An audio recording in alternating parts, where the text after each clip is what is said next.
Hey everyone, welcome back to my channel.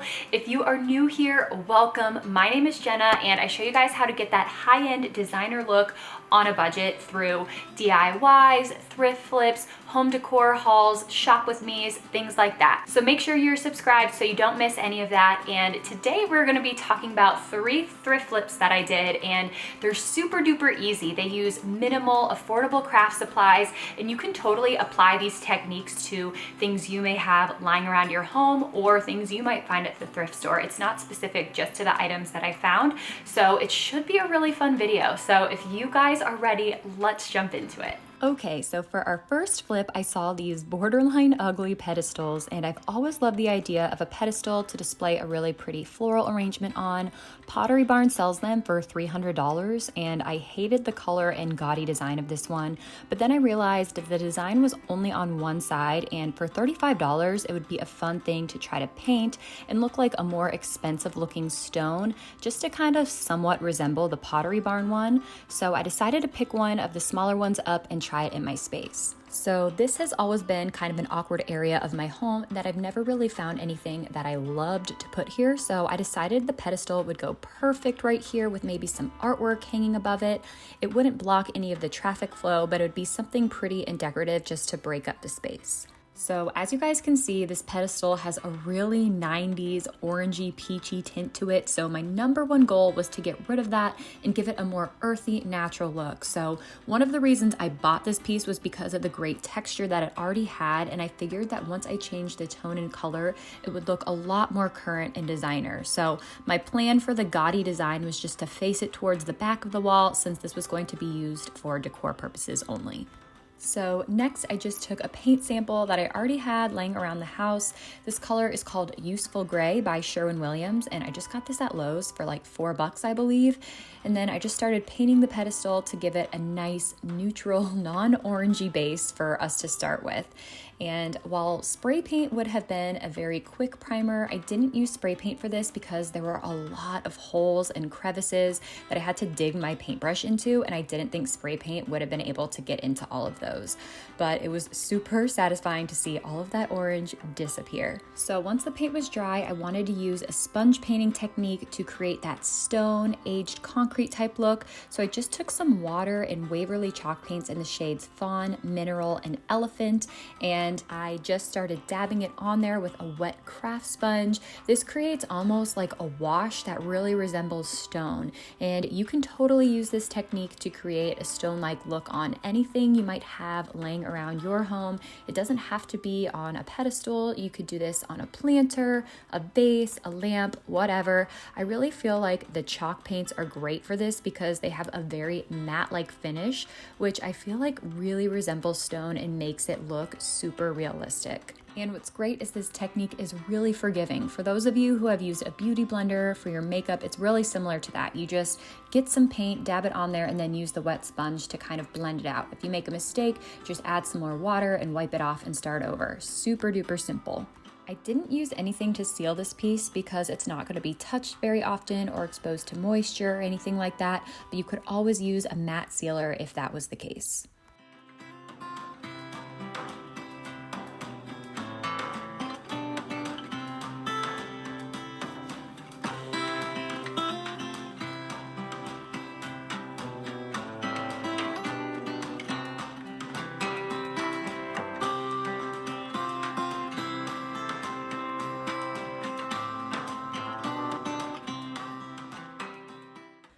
Okay, so our next flip is going to be this giant basket that I got for $10 at Goodwill. And I think it was originally a hamper, but I'm not really sure.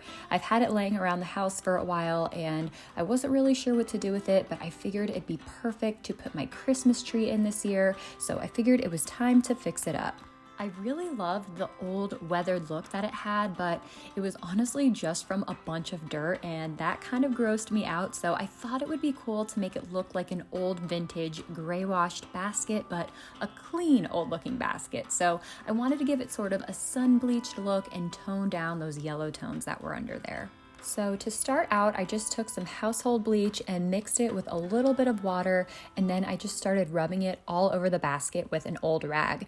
This was mainly just to kind of sanitize the basket and get that layer of dirt and gook off. So next, to tone that yellow back down, I just took some wood stain and I brushed it over the basket. I used a mixture of a darker weathered gray stain and a lighter stain called hazelnut. This really helped create a nice base and kind of shifts that overall color tone of the basket.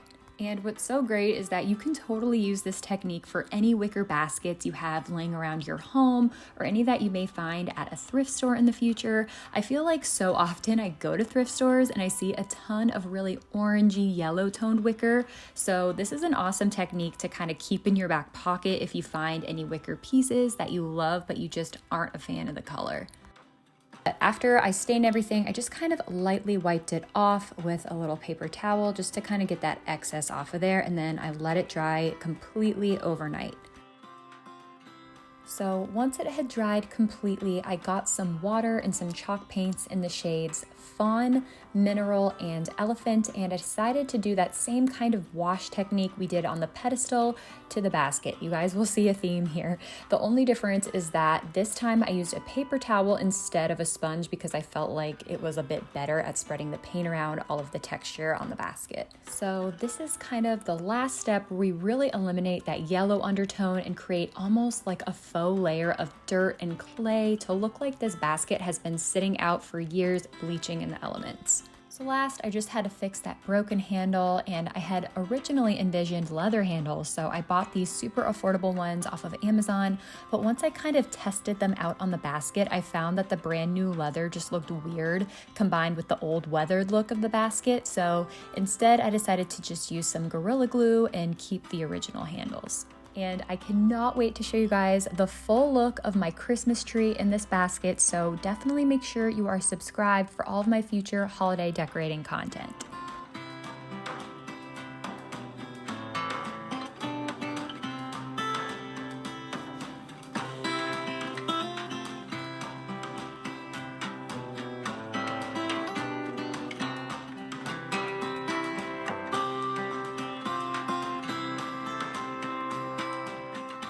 Okay, so our last flip is this lamp base that I got for $5 at Goodwill, and when I look for lamp bases to flip, I ignore the color and texture and I look for a nice overall shape that I like.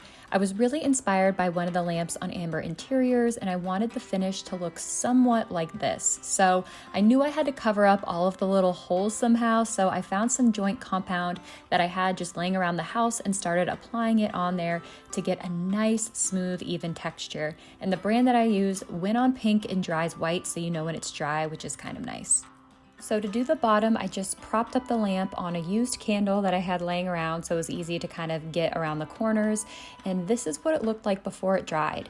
And then after, I was kind of bummed to see that a lot of the joint compound had sunk into the holes, so you could still see them. So I was out of joint compound at this point, and the store only had spackling, which is a lot thicker to work with. So it was the same brand and everything, but this seemed to do the trick just because it was a little bit of a thicker consistency. So this is what it looked like all dried, and next it was time to sand and spray paint. So I taped up the wiring with painter's tape so I didn't get anything on there, and just to smooth over those rough edges, I took some fine grit sandpaper. I believe this was 320 grit, and I just went over that to kind of smooth everything down, and then just to get all of the extra dust off, I went over it with a damp cloth just to kind of clean it all up and get it ready for spray paint.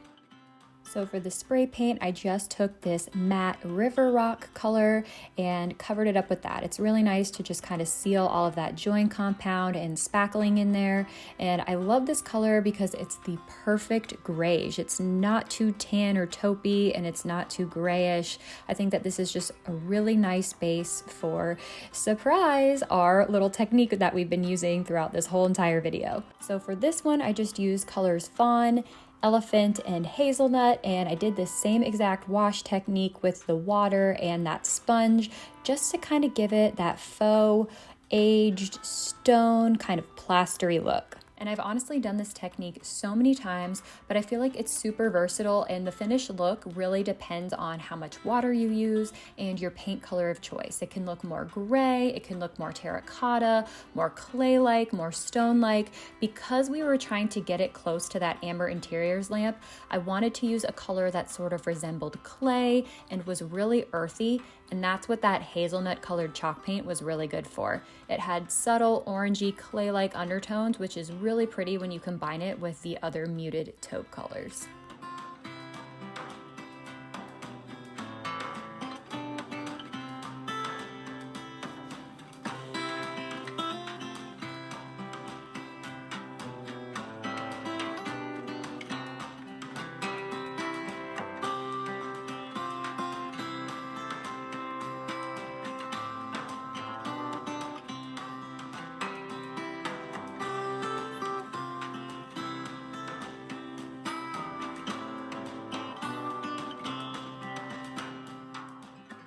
All right, so that about wraps up this video. I hope that you guys enjoyed seeing the transformation of these items. Hopefully it kind of inspired you to maybe try something similar with something you have laying around the house, or maybe just get out to the thrift stores and see what you can find. So I really appreciate all of you guys watching. Seriously, it means so much to me. Leave me a comment and let me know what your favorite flip was. I'm kind of curious to know. I have a personal favorite, but I want to see if your guys is the same as mine. So thank you guys again so much for watching, and I will see you all in my next video. Bye!